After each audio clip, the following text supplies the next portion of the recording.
Okay, guys, today we are going to talk about a review of structure for TOEFL.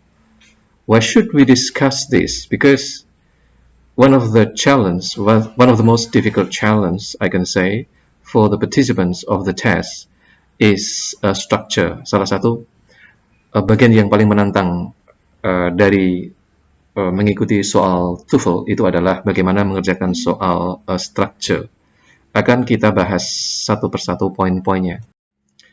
The first is be careful of present participles. Nah, ini sering menjebak ya. Ini sering menjebak.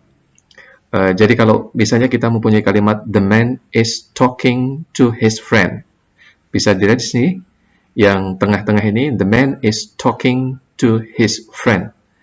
Nah, is talking itu di situ itu berfungsi sebagai verb ya. Tetapi coba lihat yang contoh kedua. The man talking to his friend has a beard. The man talking to his friend has a beard. Nah, para peserta TOEFL, para mahasiswa sering terjebak ya, dikiranya bahwa talking di sini itu adalah verb ya. Bukan. The man talking to his friend, talking di sini itu hanya menjelaskan the man yang ada di depan ya. Jadi talking to his friend ini disebut dengan present participle. Nah, subjeknya dari kalimat ini adalah apa? Iya, subjeknya adalah the man talking to his friend. Itu bukan hanya the man saja subjeknya, tetapi the man talking to his friend. Jadi talking to his friend sekali lagi menerangkan the man. Okay guys, let's continue. Nah, misalnya ada soal semacam ini. The child blah blah blah blah playing in the yard is my son. Kira-kira jawabannya mana? Nah, banyak peserta ujian TOEFL yang terjebak menjawab apa? Menjawab B. Nah, ini salah. Ini salah ya. Karena kalau kita memilih B itu berarti ada dua verb ya. Yang pertama adalah is playing dan yang kedua adalah is di belakang. Is my son ya. Tidak boleh sebuah kalimat itu ada dua verb ya. Jadi playing in the yard di situ itu hanya menerangkan child atau present participles. Jadi jawaban yang benar adalah the child no playing in the yard is my son. So the answer is A ya. No. Okay guys, understand? Oke, kita lanjutkan. Kemudian yang kedua, be careful of past participles. Kalau present participles itu dalam bentuk ing yang menerangkan subjek di depannya. Kalau past participle itu adalah verb 3, verb 3 ya, yang menerangkan kata benda yang ada di depannya. Nah, ini juga menjebak ya. Harap dibedakan. Kita ambil contoh kalimat yang di atas. The family has purchased a television. Nah, has purchased di situ verb atau past participle? Iya, itu adalah verb ya, verb dari subject the family. Kemudian yang kedua, the poem was written by Paul. Was written itu di situ adalah verb ya dari the poem subjeknya. Nah, ini berbeda dengan kalimat yang di bawah. Coba dilihat di situ. The television purchased yesterday was expensive. Nah, apakah purchase di situ adalah verb? Bukan ya. Di situ purchased bukan verb. Purchase yesterday itu menerangkan the television. Jadi itu satu subjek. The television purchased yesterday itu subjeknya. Kemudian verbnya adalah was. Ya. Jadi purchased yesterday disebut dengan past participle. Dia menerangkan noun atau kata benda the television di depannya. Kemudian yang kedua, the poem written by Paul appeared in the magazine. Written by Paul itu juga adalah past participle yang menerangkan the poem. Jadi the poem written by Paul itu adalah subjek. kemudian diikuti oleh verb appeared. Ya. Oke guys, what about this? Nah, ini adalah contoh soal. Coba dilihat di situ, kira-kira apa jawaban yang benar? The packages blah blah blah blah mailed at the post office will arrive Monday. Jawabannya apa? Kalau jawabannya A, ini banyak sekali ya yang menjawab A. Apa jawabannya? Kalau yang jawaban A itu jelas salah ya. Karena apa? Karena di situ nanti akan muncul dua verb dalam sebuah kalimat dan itu tidak boleh. Nanti ada dua verb yang dimaksud, have mailed sama will arrive yang di belakang ya. Jadi jawabannya adalah the packages just mailed at the post office will arrive Monday. Jadi di situ subjeknya adalah the packages just mailed at the post office, itu subjek. Just mailed at the post office itu adalah past participle, menerangkan the packages. Sedangkan verbnya adalah will arrive. Ya. Jadi jawabannya adalah just, D. Oke guys, ladies and gentlemen, kita lanjutkan ya. Sekarang adalah penggunaan coordinative connectors. Coordinative connectors itu dipakai untuk apa? Untuk kalimat majemuk setara ya. Kalimat majemuk setara itu kalimat yang depan sama yang belakang itu setara, tidak ada yang menjadi induk kalimat, tidak ada yang menjadi anak kalimat. Dan pada umumnya kalimat majemuk setara itu dihubungkan oleh and, but, or, so, of, dan yet. Yeah. Misalnya Tom is singing and Paul is dancing. Tom is tall but Paul is short. Tom must write the letter or Paul will do it. Tom told a joke, so Paul laughed. Tom is tired, yet he is not going to sleep. Nah, kita bisa melihat di sini bahwa ini adalah contoh-contoh dari kalimat majemuk setara. Ya, jadi ada dua klausa di sini yang disebut dengan independent clause. Apa? Independent clause artinya bahwa klausa itu bisa berdiri sendiri. Tom is singing itu independent clause. Paul is dancing itu juga independent clause dihubungkan oleh and ya, dan but tetapi, or atau, okay, so sehingga, yet itu sama dengan but. Understand guys? Okay, let's continue. Soal. Nah, ini ada soal yang menarik ya. A power failure occurred, bla bla bla bla, the lamps went out. Apa kira-kira jawabannya? A power failure occurred, the lamps went out. Jawabannya adalah ya, so. Oke, so ini hubungan sebab akibat ya. Karena power failure, jadi listriknya rusak. Oke. Kemudian lamps went out. Lamps went out ya. So next. The next one is use adverb of time and cause connectors correctly. Jadi apa? Keterangan apa? Waktu dan keterangan sebab ya. Bisa dilihat langsung contohnya di sini. I will sign the check before you leave. I will sign the check before you leave. Before you leave, I will sign the check. Jadi di sini apa? Adverb of time-nya di mana? Ya, di belakang ya, yang kalimat atas. I will sign the check before you leave ya. Before you leave itu adverb-nya. Oke, adverb-nya.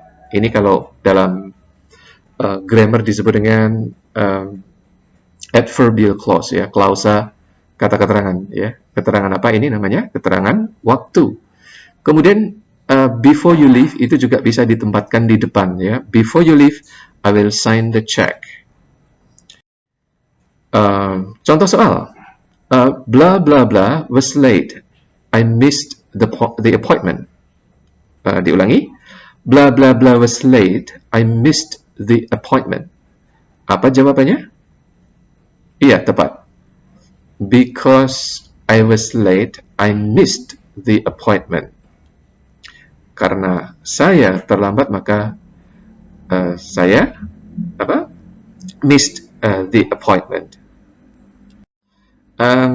Next, ya, perlu dipelajari tentang komponen kalimat yang berkaitan dengan adverb, ya. Ini adalah model, lihat kotak sebelah kiri, model kalimat, sebuah kalimat yang lengkap, subject, verb, object, dan adverb. Nah, we are still talking about adverb. Okay. And what are in the position of adverb? Apa yang bisa mengisi adverb? Yang bisa mengisi adverb, lihat di situ di kotak bawah sebelah kiri, itu single adverb, ya, misalnya now, yesterday, dan sebagainya. Kemudian juga adverb phrase. Kemudian yang banyak sekali muncul di soal-soal TOEFL itu adalah adverbial clause. Dan adverbial clause ini biasanya dianggap sulit oleh peserta tes TOEFL, ya. Ini misalnya, ya, kita bisa melihat sini. She was cooking when I came. When I came itu adverbial clause. After she graduated from the university, she was employed in a big company. Yang digaris bawah itu adalah adverbial clause. You will not pass the exams unless you study hard. Adverbial clause yang digaris bawah. Although she is sick, she comes to the class. You would meet her if you contacted her. You have to prepare the exam so that you will be able to do the test. Before you leave, make sure you have locked the doors. Dan sebagainya. Jadi, Anda bisa melihat di situ bahwa yang digaris bawahi itu adalah klausa kata keterangan atau adverbial clause. Dan ini biasanya dianggap susah, ya, oleh para peserta tes TOEFL. Tapi kalau sudah mengetahui ciri-cirinya di situ, ciri-cirinya apa? Ya, ada connectorsnya di situ, after, although, ya, before, kemudian diikuti oleh subject dan verb. Oke, kalimat lengkap. Oke, guys, ya. Nah, ini adalah connectors dari adverbial of time and cause connectors, ya. Ada after, ada as long as soon as, before, by the time, dan sebagainya. Ini untuk time, ya, untuk sebab akibat bisa as, ya. As itu juga bisa untuk sebab akibat, ya. Kita bisa melihat di situ bisa untuk adverbial of time, kemudian juga bisa untuk sebab akibat, ya. Since juga, ya. Since itu bisa berarti karena. As itu juga bisa berarti karena. Oke. Jadi adverbial clause itu bisa ditempatkan pada bagian depan kalimat maupun pada bagian belakang kalimat. Contoh di bawahnya, Teresa went inside because it was raining. Di sini adverbial clause ditempatkan di belakang kalimat. Kemudian yang kedua, because it was raining, Teresa went inside. Ini adverbial clause ditempatkan di depan kalimat. Selanjutnya, konektor-konektor yang lain, misalnya untuk keterangan condition, if, in case, provided, providing, unless, whatever, although, even, though. Kemudian contrast, while, whereas, kemudian manner, as, in, that, where, wherever, dan sebagainya. Okay, guys, now let's talk about the use of noun clause connector. Kita bicara masalah konektor, ya, dari penggunaan noun clause.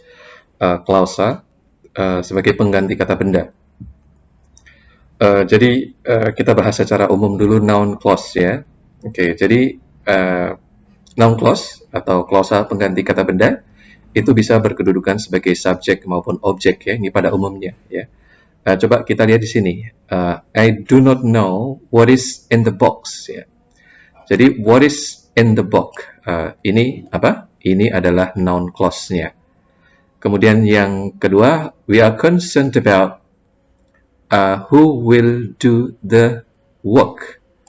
Who will do the work? Ini adalah noun clause-nya. Kemudian whoever is coming to the party must bring a gift. Ya, itu I-nya dihilangkan ya, ini salah tulis. Whoever is coming to the party must bring a gift. Jadi whoever is coming to the party ini adalah noun clause-nya. Kita bisa melihat di situ biasanya noun clause itu bisa sebagai subjek maupun objek. Yang di atas I do not know what is in the box. Ini adalah sebagai subjeknya ya. Kemudian who is coming to the party ini adalah sebagai subjeknya. Well guys, let's take a look at noun clause ya.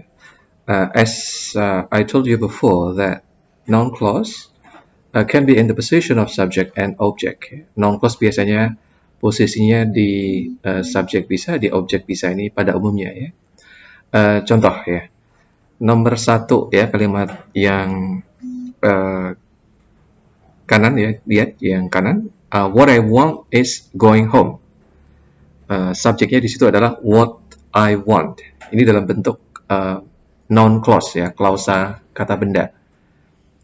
Kemudian yang kedua, I know why she cries. I know why she cries. Kedudukannya sebagai apa? Di sini noun clause sebagai objek ya. I subject, know verb, why she cries objek. Kemudian nomor 3, where she lives is still mysterious. Where she lives itu sebagai subjek, noun clause ya.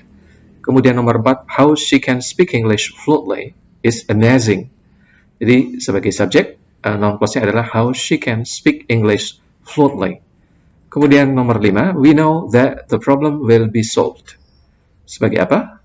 Sebagai objek ya, noun clause-nya sebagai objek. We know that the problem will be solved. Oke, next guys. Coba ada sebuah soal. Blah blah blah was on TV, on television, made me angry. Jawabannya apa?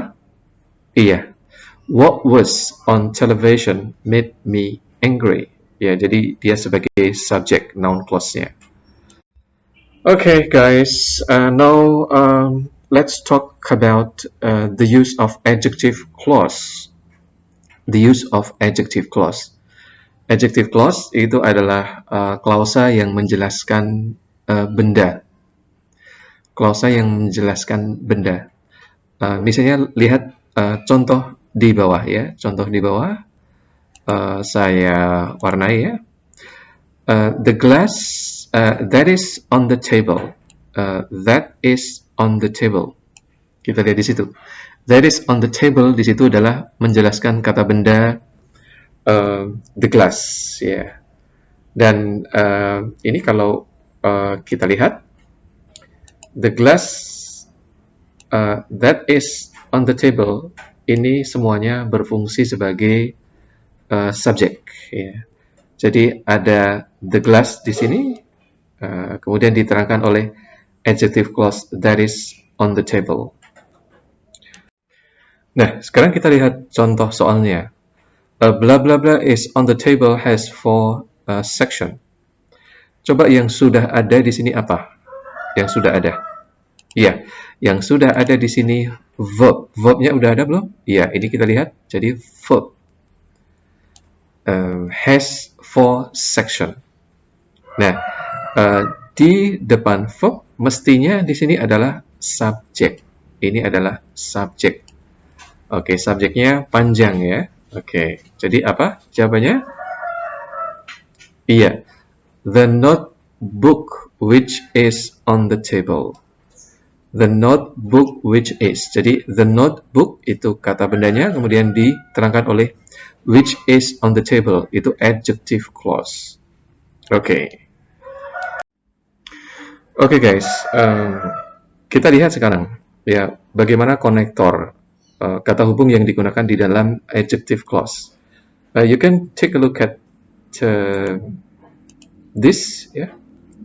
So konektornya bisa berupa who. Who itu menjelaskan orang ya, subjek. Whom menjelaskan orang tapi dia objek. Kemudian that bisa orang bisa benda. Which menjelaskan benda. Kemudian whose itu menjelaskan kepemilikan ya.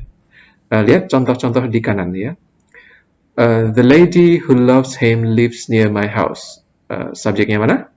The lady who loves him. Ini subjek. The lady, kata benda, diterangkan oleh who loves him. Oke. Kemudian we adore the man whose wife, we adore the man whose wife is beautiful. Jadi ini we subjek, verbnya adore, kemudian the man whose wife is beautiful ini objeknya.